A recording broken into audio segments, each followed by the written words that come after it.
ഈശോയിൽ ഏറ്റവും പ്രിയപ്പെട്ടവരെ, ഈശോയുടെ സ്വർഗാരോഹണ തിരുനാളിൻ്റെ എല്ലാ മംഗളാശംസകളും പ്രാർത്ഥനകളും എല്ലാവർക്കും നേരുന്നു. പ്രത്യേകമായിട്ട് ഈശോയുടെ സ്വർഗാരോഹണത്തെക്കുറിച്ച് ചിന്തിക്കുമ്പോഴും എനിക്ക് വിശുദ്ധ ഏറ്റവും അധികം എന്നെ സ്വാധീനിച്ചിരിക്കുന്ന ഒരു വചനവും കൂടിയാണ് ലൂക്കായുടെ സുവിശേഷം 24-ാമത്തെയും 51-ാമത്തെ വചനം. അവൻ അനുഗ്രഹിച്ചുകൊണ്ടിരിക്കുക അവരിൽ നിന്നും അറിയുകയും സ്വർഗത്തിലേക്ക് സമ്മഹിക്കപ്പെടുകയും ചെയ്തു. ശിഷ്യന്മാരെ ബഥാനിയ വരെ കൂട്ടിക്കൊണ്ടുപോയി അവിടുന്ന് കൈകൾ ഉയർത്തി അവരെ അനുഗ്രഹിച്ചു. അനുഗ്രഹത്തിൻ്റെ കരം നമ്മുടെ മേലെ നീട്ടിയിരിക്കുന്ന നല്ലൊരു ഈശോയാണ് വിശുദ്ധ സുവിശേഷകൻ നമുക്ക് വരച്ചു കാട്ടുക.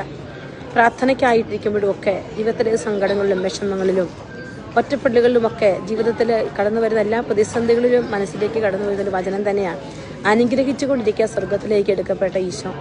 പ്രിയപ്പെട്ടവരെ, അനുഗ്രഹത്തിൻ്റെ കരം ഒരിക്കലും പിൻവലിക്കാതിരിക്കുന്നൊരു കർത്താവ്, ആ കർത്താവിനെ മനസ്സിൽ കാണുമ്പോൾ അവനെ സ്നേഹിക്കാനും വിശ്വസിക്കാനും അവനെ ചേർത്ത് പിടിക്കാനും ഒക്കെ നമുക്ക് ഒത്തിരി എളുപ്പമുണ്ട്.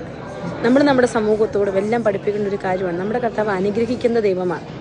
നമ്മുടെ കർത്താവ് കരുണ കാണിക്കുമ്പോൾ അനുഗ്രഹത്തിൻ്റെ കൃപകൾ നമുക്ക് ഒരിക്കലും കുറച്ച് കളയുന്നില്ല.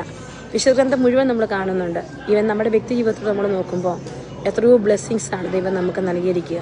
അപ്പോൾ കർത്താവ് ഈ സ്വർഗാരോഹണ തിരുനാളിൽ അനുഗ്രഹിച്ചുകൊണ്ടിരിക്കുക സ്വർഗത്തിലേക്ക് എടുക്കപ്പെട്ട അങ്ങയുടെ അനുഗ്രഹത്തിൻ്റെ കാലം ഞങ്ങളുടെ മേൽ ധാരാളമായി നീട്ടണം.